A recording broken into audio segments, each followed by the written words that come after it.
પ્રસ્તુત છે પ્રાસંગિક. વિષય છે ભારતીય અંગદાન દિવસ. લોકોમાં અંગદાનના મહત્વ વિશે જાગૃતિ લાવવાના હેતુ સાથે દર વર્ષે 3 ઓગસ્ટના રોજ ભારતીય અંગદાન દિવસ મનાવવામાં આવે છે. લોકોમાં અંગદાન પ્રત્યેની જાગૃતિ કેળવાય, વધુમાં વધુ લોકો અંગદાન કરે, અંગદાન અંગેની ખોટી માન્યતાઓ દૂર થાય અને જરૂરિયાતમંદ લોકોને જીવનદાન આપવા પ્રેરણા આપવાની ઉમદા ભાવના સાથે સમગ્ર દેશમાં આ દિવસની ઉજવણી થાય છે. 1994ના 3 ઓગસ્ટના રોજ ભારતમાં થયેલ પ્રથમ સફળ હાર્ટ ટ્રાન્સપ્લાન્ટની યાદમાં આ દિવસની ઉજવણી થાય છે. ગુજરાત રાજ્ય અંગદાન ક્ષેત્રે અગ્રેસર બની રહ્યું છે. કોરોના કાળ બાદ રાજ્યમાં સર્વત્ર પ્રસરેલી અંગદાનની જનજાગૃતિના પરિણામે અને હાલ રાજ્ય સરકારના સઘન પ્રયાસોના પરિણામે રાજ્યમાં આજે જિલ્લા સ્તર સુધી અંગદાનની પ્રવૃત્તિને વેગ મળ્યો છે. ભારતમાં અંગદાન માનવ અંગો અને પેશીઓના પ્રત્યારોપણ અધિનિયમન 1994 દ્વારા નિયંત્રિત થાય છે. આ કાયદો મૃત અને જીવંત દાતાઓ બંનેને તેમના અંગોનું દાન કરવાની મંજૂરી આપે છે. તે મગજના મૃત્યુના એક સ્વરૂપ તરીકે પણ ઓળખે છે. રાષ્ટ્રીય અંગ અને પેશીઓ ટ્રાન્સપ્લાન્ટ સંગઠન NOTTO દેશમાં અંગોની ખરીદી, ફાળવણી અને વિતરણ સંબંધિત પ્રવૃત્તિઓ માટે સર્વોચ્ચ સંસ્થા તરીકે કાર્ય કરે છે. 2019માં પ્રથમ યુનાઇટેડ સ્ટેટ્સ પછી ભારતે વિશ્વમાં બીજા ક્રમે સૌથી વધુ ટ્રાન્સપ્લાન્ટ કર્યા છે. વિશ્વ આરોગ્ય સંગઠન અનુસાર ભારતમાં બહુ ઓછા લોકો મૃત્યુ પછી તેમના અંગોનું દાન કરે છે. જે પાછળના કેટલાક કારણો જોઈએ તો જાહેર જાગૃતિનો અભાવ, લોકોમાં ધાર્મિક અથવા અંધશ્રદ્ધાળુ માન્યતાઓ, કડક કાયદાઓ, દેશમાં અંગદાતાઓમાં મોટી લિંગ અસમાનતા છે. કારણ કે સ્ત્રીઓ અપ્રમાણસર રીતે વધારે દાન કરે છે, જ્યારે અંગ પ્રાપ્તકર્તાઓની સંખ્યા અપ્રમાણસર રીતે ઓછી છે.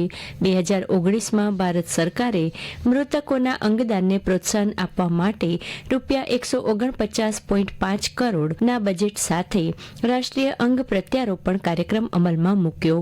ભારત સરકારે 1994માં અંગ વેપારને રોકવા અને મૃતકોના અંગદાનને પ્રોત્સાહન આપવા માટે માનવ અંગ પ્રત્યારોપણ કાયદો ઘડ્યો હતો. 2008માં કરોડો રૂપિયાના કિડની કૌભાંડનો સામનો કર્યા પછી 2009માં એક સુધારો પ્રસ્તાવિત કરવામાં આવ્યો અને 2011માં તેને પસાર કરવામાં આવ્યો, જેથી ગેરકાયદે અંગ વેપાર શક્ય બનાવતી છટકબારીઓ દૂર કરી શકાય.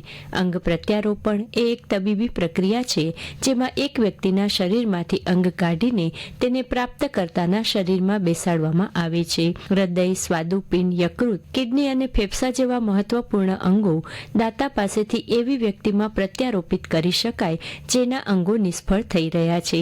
આવી વ્યક્તિને પ્રાપ્તકર્તા અથવા રિસીવર કહેવામાં આવે છે. અંગદાતાઓ જીવંત અથવા મૃત હોઈ શકે છે.